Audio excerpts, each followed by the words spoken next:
하나님 말씀은 데살로니가 후서 2장 15절 말씀입니다.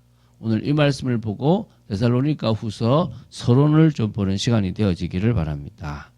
자, 우리 데살로니가 후서 2장 15절 말씀을 한 목소리로 합독하도록 하겠습니다.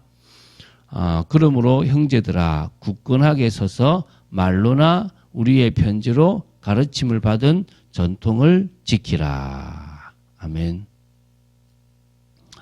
자, 지금 이제 데살로니가 전서가 끝이 나고 데살로니가 후서로 들어갔습니다. 데살로니가 전서가 사실은 뭐 3주가 다 안 되는데 억지로 3주를 맞췄고요. 데살로니가 후서도 2주가 안 되는데 아마 억지로 2주를 맞출 것 같습니다. 조금 여유를 두고 하려고. 그래서 총 데살로니가 전후서를 5주 만에 끝을 내는 게 될 거고요. 그리고 나서는 아마 구약에 아마 민수기, 신명기로 들어갈 것 같습니다. 제가 말씀드렸지만 레위기는 너무 이렇게 교육적인 부분이 많아서 보기가 조금 그래서 그거는 조금 할지 안 할지 가능하면은 수요 예배나 이럴 때 하려고 하고 있고요. 지금은 그냥 쭉 가면서 성경을 좀 알아가는 그래서 그런 부분들에 대해서 볼 거기 때문에 이미 우리가 레위기에 있는 내용들은 많이 다뤘기 때문에 굳이 많이 안 다뤄도 될 것 같고요. 그래서 민수기 신명기로 가면 될 거라 생각이 됩니다. 자, 다시 한번 이 데살로니가 후서를 기록한 배경을 좀 설명하겠습니다. 지금 고린도에 바울이 계속 있고 있습니다. 고린도에서 사역을 하고 있습니다. 사역을 하지만 바울의 관심은 자신이 걸어왔던 그 지역에서 교회가 세워진 교회와 성도들한테 관심이 가 있습니다. 지금은 어디 가 있냐면 데살로니가 교회에 가 있습니다. 데살로니가 전서를 기록해서 보냈습니다. 수개월, 2, 3개월에서 수개월 정도가 지난 이후에 다시 이 성경 지금 데살로니가 후서를 기록했다고 보시면 됩니다.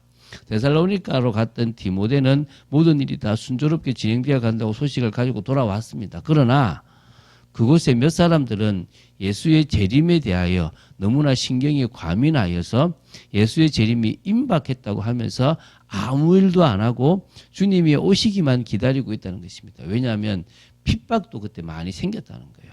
핍박이 생기고 조금 분위기상 누군가가 주님 재림했다라는 식으로 이렇게 좀 이상한 분위기를 만들기도 했기 때문에 그런 상황에 빠져서 낙심하는 사람도 있고 또 어떤 사람들은 또 막 주님이 재림만 오면 된다. 이거 뭐 진짜 고난 필요 없다라고 나가는 사람들도 있었기 때문이다. 그래서 그렇게 하다 보니까 지금 성도들이 남의 신세도 지고 불신자들이 비난도 받고 핍박도 받게 되는 겁니다. 그래서 이 디모데를 통해서 이 두 번째 데살로니가 후서를 써서 이렇게 보내게 되었다는 것입니다. 그래서 기록 목적은 데살로니가 전서와 연관이 있다라고 보시면 되고요.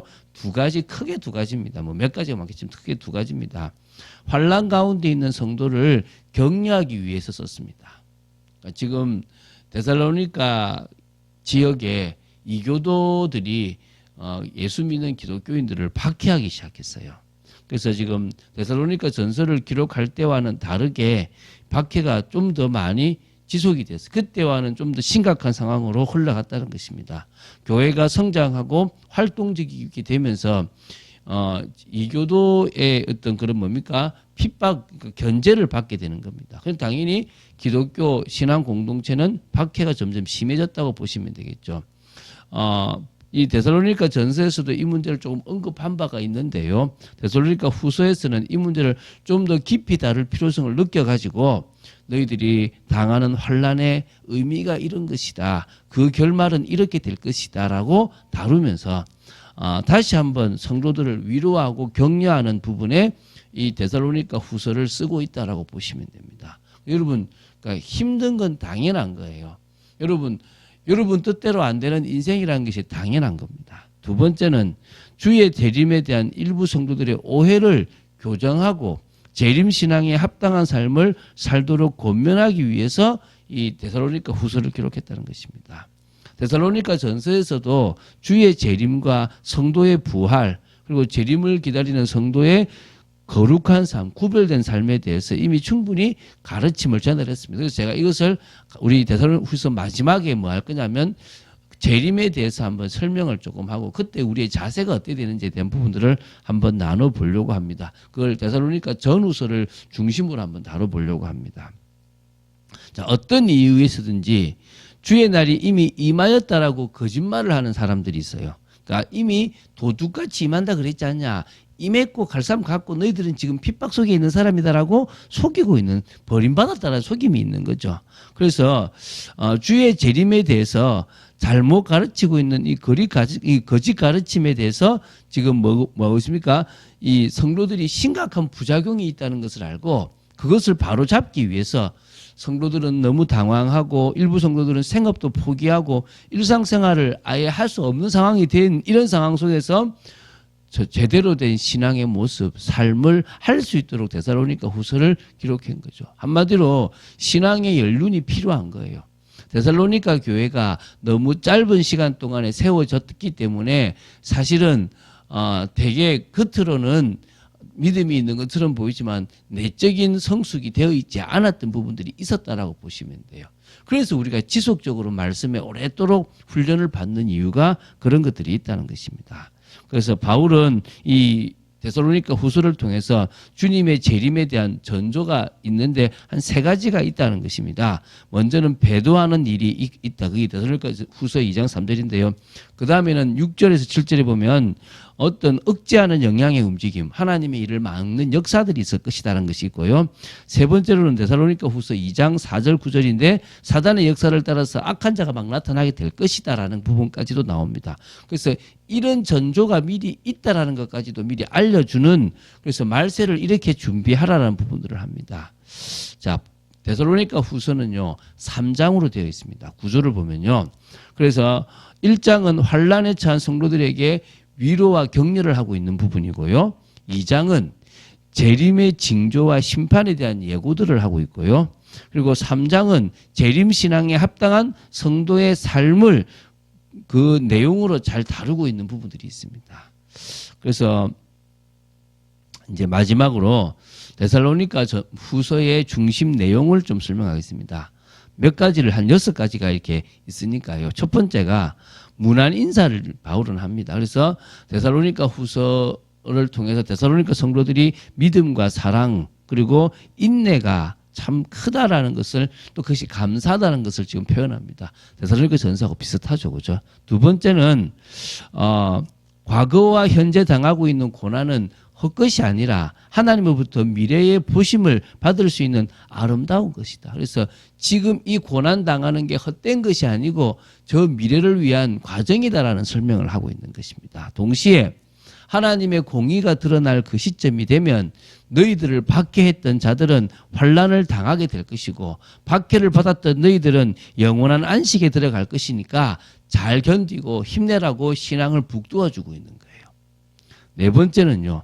바울은 이 모든 환난과 심판과 안식을 주 예수의 재림을 전후한 사건으로 간주했어요. 재림이 전에 일어난다는 거죠. 그래서 그분의 재림은 결국 믿는 성도들을 위한 일이라고, 성도들이 재림이면 모든 것이 끝난다라는 것을 설명하고 있습니다. 그래서 바울은 데살로니가 교회 성도들이 예수님의 재림 때 영광의 동참자가 되게 하기 위해서 그들이 자신의 거룩한 소명에 합당하게 행할 수 있도록 계속적으로 기도하고 있다는 것을 잊지 말라달라고 얘기를 하고요. 마지막 6번째로 이같이 소원은 곧 우리를 향하신 하나님의 소원이기도 하기 때문에 우리 성도들은 하나님 앞과 형제들 앞에서 그리고 자신에게 조금도 부끄러움이 없는 삶을 살 수 있도록 나아가야 된다는 거예요.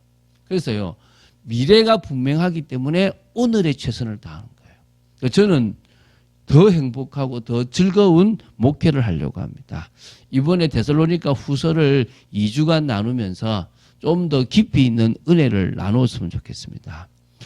이방 선교의 이방인을 살리는 일에 쓰임받았던 바울은 주님의 인생이고 주님이 나한테 이 복음을 값없이 주셨을 때 내가 이 복음으로 치유되고 회복될 뿐만 아니라 내 주위의 사람들에게 이 복음을 전하라고 주셨다라는 그 사명, 빚진 자의 삶이 있었기 때문에 전도와 선교에 나섰는데 그 중에서 자신을 보니까 자신은 이방인 선교에 맞더라라는 것들을 보게 된 거예요.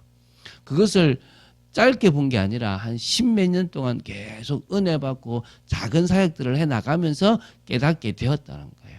그래서 우리에게 뭐가 필요한 겁니까? 이런 짧은 시간이 아니라 정말 은혜 받는 이 시간들이 정말 주님 앞에서 성급하지 않게 나 자신을 내려놓고 충분히 훈련받는 이 시간이 되어져야 되고, 그럴 때 내 과거와 현재를 보면서 미래에 대한 부분들까지 볼 수 있는 시간표가 될 줄로 믿습니다. 그런 의미에서 바울이 쓰임받았던 그 모든 삶이 우리에게도 복된 삶이 될 것이고, 교회 중심으로 헌신의 축복을 누리는, 전도의 축복도 제자의 축복도 교회의 축복도 선교의 축복도 누리는 그런 저와 여러분이 되어야 될 줄로 믿습니다. 바울을 쓰신 하나님이 위대하여요. 바울을 준비해 오신 하나님이 대단하신 거예요. 저와 여러분을 쓰시고 준비하시는 그 하나님이 대단하다는 생각들을 가지고 온전히 믿음으로 인도받는 삶이 되어져야 될 줄로 믿습니다. 그런 축복을 누리는 여러분이 되시기를 주 예수 그리스도 이름으로 축원드립니다. 주는 그리스도시요 살아계신 하나님의 아들이심을 고백합니다. 데살로니가 후서를 봅니다. 전서와 같은 내용이지만 좀 더 깊이, 좀 더 사실적으로 다루는 이 내용이 복된 말씀이 되어지기 원하며 하나님의 뜻을 이루는 귀한 말씀이 되기를 간절히 소원합니다. 역사하여 주시고 은혜 내려주시기를 간절히 소원합니다. 이번 집중이 축복의 시간이 되기를 간절히 소원하며 주 예수 그리스도 이름으로 기도드립니다. 아멘.